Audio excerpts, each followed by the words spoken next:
அனைவருக்கும் வணக்கம். 1/2/2026 பொதுவாக இந்த நாள் எப்படி இருக்குது அப்படி சொல்லி பார்க்கணும் அப்படின்னா, இந்த நாள் சூரியனுக்கும் சந்திரனுக்கும் குருவுக்கும் ராகுக்கும் உள்ள அடங்கிய நாள். இந்த நாளில் அதீத கற்பனைகள் எல்லாருக்கும் மேலோங்கும். தன்னை பற்றின சுய சிந்தனைகள் ஜாஸ்தி இருக்கும். அதிகாரம் மிக்க நாளாக அனைவருக்கும் அமையும். அதாவது 1ஆம் தேதி 10ஆம் தேதி இதெல்லாம் பிறந்தவங்களுக்கு இந்த சூழ்நிலை அமையும். பொதுவாக எல்லாருக்கும் வெற்றியை கொடுக்கக்கூடிய நாளாக இந்த நாள் அமையும்.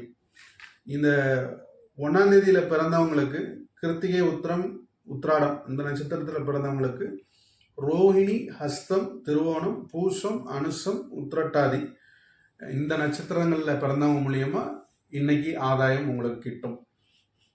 என் உயர்வுக்கும் வெற்றிக்கும் முயற்சிக்கும் உறுதுணையாக உள்ள அனைத்து உறவுகளுக்கும் நன்றி.